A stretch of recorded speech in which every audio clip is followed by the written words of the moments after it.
Hello guy, সবাই কেমন আছো? আশা করি সবাই ভালো আছো। আর আমার ব্যাকগ্রাউন্ড থেকে বুঝে লাইছো আজকে ভিডিওটা করতেছি অনেকদিন পর আবার বাবুর বাড়িতে আইছি। দেখো আমার মা থাল বাসন ধুয়ে টুয়ে একদম ঘরে নিতে আসছে, টিফিন করবো। এখন মোটামুটি ভালোই সকাল 6টা 6:30 বাজে। গ্রামের এদিকে লাগতেছে যেমন দুপুরে হয়ে গেছে গা। এটা হচ্ছে আমাদের পুরান রান্নাঘর, এটা হচ্ছে আমাদের নতুন রান্নাঘর, যেটা এখনো কমপ্লিট হয়েছে না, কমপ্লিট হইতেছে। আগের ভিডিওতে একটা দেখাইছিলাম যে জাস্ট তুলতে আসলো, এবার আয়া দেখি কমপ্লিট হয়ে গেছে গা। প্রতি মাসে তো আইতে পারি না, বাট যেদিনই আই তোমাদের সাথে শেয়ার করি। 2-3 মাসে একটা ভিডিও থাকে বাবার বাড়ির, কারণ মন চাইলে তার বাড়ি বারে বারে আইতে পারি না, তো এটাও তোমাদের সাথে শেয়ার করি। আর রান্নাঘরটা দেখতে একদম পুরো মরম্মত, মানে ভাগ্যে টেঙ্গে গেছে। অ্যাকচুয়ালিটার মধ্যে কোনো অনুষ্ঠান লাগলে রান্না টান্না হয় বড় বড় চুলা এটার মধ্যে। দেখো সকাল সকাল মজা লেগে বসছি, যে ভিডিওটা করতেছে তার লাগিয়া এটি খাওয়ানো, মানে শাশুড়ি কইছে অর্ডার দিচ্ছে যে আমার খাওয়ানোর লাগিয়া, কিন্তু করতেছি আমি। আমার মা এদিকে আমার দিকে ছায়া দিচ্ছে, যে কারণে কথা আমি ভালো করে কইতে পারতেছি না। এবার যাইতেছি ওই গা হাসি দিয়া দিয়া যে কেন আমি ভিডিও বানাইতেছি, কিন্তু তোমাদের কাছে অনেক কিছু শেয়ার করতাম চাই, যে ক্যামেরাম্যানের কারণে আজকে আমি শেয়ার করতে পারি না। বহুত কষ্টে এক্ষণে আনছি যে একটু ভিডিও করার লাগিয়া। বাড়ি থাকলো তোমাদের সাথে শেয়ার করতে পারি না, কারণ আমার ভিডিও করে দেওয়ার মতো কেউ নাই।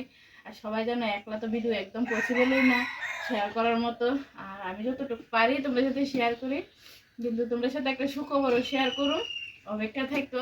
যে লুচিগুলো করে নিলাম, আর যার জন্য করা হয়েছে ও তো একবার খাইও লাইতেছে। শয়তান শয়তান, একদম শয়তান, সাইজও শয়তানের মতো। এই যে চিকেন দিয়ে।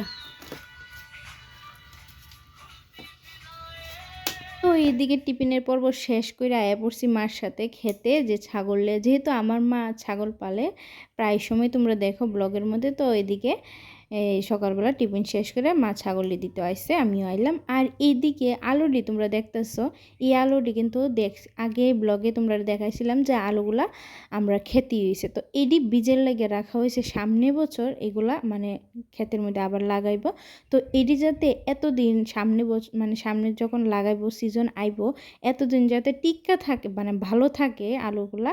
তো এটির লাগে এটি স্টোরে ফালাইব, মানে টাউন সাইডে কোনো একটা জায়গাতে স্টোরে নেয় আলুটি।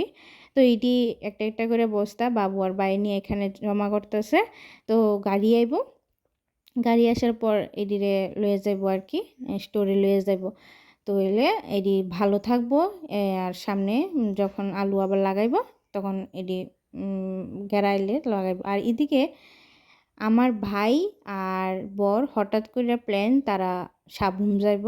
ওই যে আমি আগের ব্লগে তোমরা দেখছো সাবরুম আমার দাদুর বাড়ি ওইখানে। তো হঠাৎ প্ল্যান, তো এখানে হঠাৎ প্ল্যান, আর তারা বাইকে যাইব। আর বাইকে কিন্তু অনেকটা মানে লং জার্নি হয়ে যায়। আর এদিকে দেখতেছো মা তারা কইতাছে সাবধানে যাইও, কারণ অনেকটা দূরে সিমনার থেকে এই সাবরুম যাওয়াটা কিন্তু অনেকটাই দূরে। আর ও দেখছো আমার এখানে বয়সটা পরে দিতেছে, এখানে অরিজিনাল বয়সটার মধ্যে ও কিন্তু আমার জেলাস ফিল করাইতেছিল, কারণ যাওয়ার কথা আমারও আসছিল, যেহেতু বাইকে যাইব তারা, তো ওই কারণে আমি ক্যান্সেল হয়ে গেছি গে। তো আমার জেলাস ফিল করাইতেছিল। তো তারা এখানে দেখতে পাইতেছে দুজন রেডি রেডি হয়ে বাইরে যাইতেছে। আমার মনে যদি একটু কষ্ট আছে, তারা হাসতেছে আর আমি খুবই কষ্টে আসছিলাম।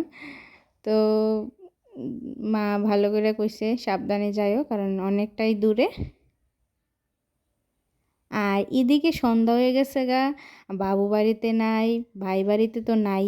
তো মার ছাগল আছে, আমরা তো গরু আছে। তো আজকে অনেকটা দিন পরে আমি গরুটি, মা কইতেছে তারা ঘর রাস্তা চিনে, তুই শুধু তারার লগে লগে যা। আর আমি যাইতেছি, ঠিক আছে। আর আমার নাটক তো দেখতেছই, লাঠি টাঠি লইয়া, মানে তারা শুধু তারার পিছে পিছে আমি যাইতেছি। তো এদিকে বাড়ি তো নিয়ে আইছি। আমরা আগে আরও অনেক গরু আসিল, তো এখন কমাই লাইছে, কারণ বাড়িতে মানুষ কম জিনিস বেশি, এই কারণে। তো আজকে আর ব্লগটা কন্টিনিউ করছি না, আজকে এতটুকু, বাই বাই।